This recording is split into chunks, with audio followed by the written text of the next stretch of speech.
जी sir, आपके पास सवाल में ये दिया हुआ है कि एक आपके पास 1 kg का पार्टिकल है, उसका नाम है पार्टिकल ए। उसको हम लोगों ने हॉरिजॉन्टल डायरेक्शन में स्पीड दिया हुआ है 10 मीटर पर सेकंड। आपके पास एक बेसिकली पार्टिकल है 1 kg का, जिसका कि नाम है पार्टिकल ए, और उसको हम मतलब कि हम लोगों ने हॉरिजॉन्टल डायरेक्शन में स्पीड दिया हुआ है 10 मीटर पर सेकंड, और वो आ रहा है आ रहा है आ रहा है। और एक पार्टिकल बी, वो इनिशियली आपके पास तो रेस्ट पर रखा हुआ है, बी इनिशियली आपके पास तो रेस्ट पर रखा हुआ है, और बी का मास दिया हुआ है आपके पास तो 2 kg। तो बी से कोलिजन के बाद अगर आप ध्यान दीजिएगा तो बी आपका बेसिकली हॉरिजॉन्टल से 45 डिग्री नीचे मूव करने लग जा रहा है। तो बी से कोलिजन के बाद अगर आप देखिएगा तो बी आपका हॉरिजॉन्टल से 45 डिग्री नीचे मूव करने लग जा रहा है वीबी से। कोलिजन के बाद अगर आप ध्यान दीजिएगा तो बी आपका हॉरिजॉन्टल से 45 डिग्री नीचे मूव करने लग जा रहा है वीबी से, और जो आपका ए है वो आपका हॉरिजॉन्टल से 45 डिग्री ऊपर मूव तो करने लग जा रहा है बी ए से। कोलिजन के बाद अगर आप देखिएगा तो जो आपके पास पार्टिकल ए है वो आपका हॉरिजॉन्टल से 45 डिग्री ऊपर मूव करने लग जा रहा है वी ए से। कोलिजन के बाद अगर आप देखिएगा तो जो आपके पास पार्टिकल ए है वो आपका हॉरिजॉन्टल से 45 डिग्री ऊपर मूव करने लग जा रहा है वी ए से। कोलिजन के बाद जो आपका पार्टिकल ए है तो उस पर अगर आप ध्यान दीजिएगा तो वो आपका हॉरिजॉन्टल से 45 डिग्री ऊपर मूव करने लग जा रहा है, और कौन से स्पीड से? तो वी ए से। Right sir, is it true? Sir, हम लोग एक चीज जानते हैं कि कोलिजन के दौरान दोनों बॉडीज पर इम्पल्सिव फोर्स लगता है अलोंग द कॉमन नॉर्मल। हम लोग एक चीज जानते हैं कि कोलिजन के दौरान दोनों बॉडीज पर इम्पल्सिव फोर्स लगता है अलोंग द कॉमन नॉर्मल। हम लोग एक चीज जानते हैं कि कोलिजन के दौरान दोनों बॉडीज पर इम्पल्सिव फोर्स लगता है अलोंग द कॉमन नॉर्मल। हम लोग एक चीज जानते हैं कि कोलिजन के दौरान दोनों बॉडीज पर इम्पल्सिव फोर्स लगता है अलोंग द कॉमन नॉर्मल। तो यहाँ से आपके पास अगर आप ध्यान दीजिएगा तो बी शुरू में रेस्ट पर था, और अब बी मूव करने लगा है हॉरिजॉन्टल से 45 डिग्री नीचे। अगर आप एक चीज ध्यान दीजिएगा तो बी शुरू में रेस्ट में था और अब बी मूव करने लग गया है हॉरिजॉन्टल से 45 डिग्री नीचे। मतलब कि लाइन ऑफ इम्पैक्ट क्या है आपके पास बेसिकली? लाइन ऑफ इम्पैक्ट आपके पास बेसिकली तो क्या है? लाइन ऑफ इम्पैक्ट है आपके पास हॉरिजॉन्टल से 45 डिग्री नीचे, जिस डायरेक्शन में आपके पास तो बी मूव कर रहा है। लाइन ऑफ इम्पैक्ट है आपके पास हॉरिजॉन्टल से 45 डिग्री नीचे, जिस डायरेक्शन में आपके पास बी मूव कर रहा है। लाइन ऑफ इम्पैक्ट है आपके पास हॉरिजॉन्टल से 45 डिग्री नीचे, जिस डायरेक्शन में आपके पास की बी मूव कर रहा है। लाइन ऑफ इम्पैक्ट है आपके पास हॉरिजॉन्टल से 45 डिग्री नीचे, जिस डायरेक्शन में आपके पास बी मूव कर रहा है। इजी, आगे बढ़ते हैं।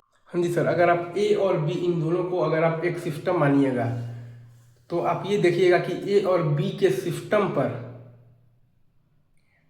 हॉरिजॉन्टल डायरेक्शन में कोई भी एक्सटर्नल इंपल्सिव फोर्स नहीं है। आप ये देखिएगा कि ए और बी के सिस्टम पर हॉरिजॉन्टल डायरेक्शन में कोई भी एक्सटर्नल इंपल्सिव फोर्स नहीं है। आप ये देखिएगा कि ए और बी के सिस्टम पर हॉरिजॉन्टल डायरेक्शन में कोई भी एक्सटर्नल इंपल्सिव फोर्स नहीं है। मतलब कि हम लोग ए और बी के सिस्टम पर हॉरिजॉन्टल डायरेक्शन में लीनियर मोमेंटम कन्वर्जन लगा सकते हैं। मतलब कि हम लोग ए और बी के सिस्टम पर हॉरिजॉन्टल डायरेक्शन में लीनियर मोमेंटम कन्वर्जन लगा सकते हैं। मतलब कि हम लोग ए और बी के सिस्टम पर हॉरिजॉन्टल डायरेक्शन में लीनियर मोमेंटम कन्वर्जन लगा सकते हैं। इजी। वहीं का हमने यहाँ पर किया है तो हमारे पास आया है तो 1 × 10 और प्लस आया है तो 2 × 0 और बराबर आया है तो VA/√2 और प्लस आया है तो 2 टाइम्स तो VB/√2। वहीं काम हमने यहाँ पर किया है तो हमारे पास आया है 1 × 10 और प्लस आया है तो 2 × 0 और बराबर आया है VA/√2 और प्लस आया है तो 2 टाइम्स तो VB/√2। वहीं काम हमने यहाँ पर किया है तो हमारे पास आया है 1 × 10 और प्लस आया है तो 2 × 0 और बराबर आया है तो VA/√2 और प्लस आया है तो 2 टाइम्स तो VB/√2। Easy sir. अब अगर आप ए और बी इन दोनों को अगर आप एक सिस्टम मान लीजिएगा तो आप ये देखिएगा कि ए और बी के सिस्टम पर वाई डायरेक्शन में कोई भी एक्सटर्नल इम्पल्सिव फोर्स नहीं है। आप ये देखिएगा कि ए और बी के सिस्टम पर वाई डायरेक्शन में कोई भी एक्सटर्नल इम्पल्सिव फोर्स नहीं है। आप ये देखिएगा कि ए और बी के सिस्टम पर वाई डायरेक्शन में कोई भी एक्सटर्नल इम्पल्सिव फोर्स नहीं है। आप ये देखिएगा कि ए और बी के सिस्टम पर वाई डायरेक्शन में कोई भी एक्सटर्नल इम्पल्सिव फोर्स नहीं है। आप ये देखिएगा कि ए और बी के सिस्टम पर वाई डायरेक्शन में कोई भी एक्सटर्नल इम्पल्सिव फोर्स नहीं है। मतलब कि आप ए और बी के सिस्टम पर वाई डायरेक्शन में आप लीनियर मोमेंटम कन्वर्जन लगा सकते हैं। मतलब कि आप ए और बी के सिस्टम पर वाई डायरेक्शन में आप लीनियर मोमेंटम कन्वर्जन लगा सकते हैं। मतलब कि आप ए और बी के सिस्टम पर वाई डायरेक्शन में आप लीनियर मोमेंटम कन्जर्वेशन लगा सकते हैं।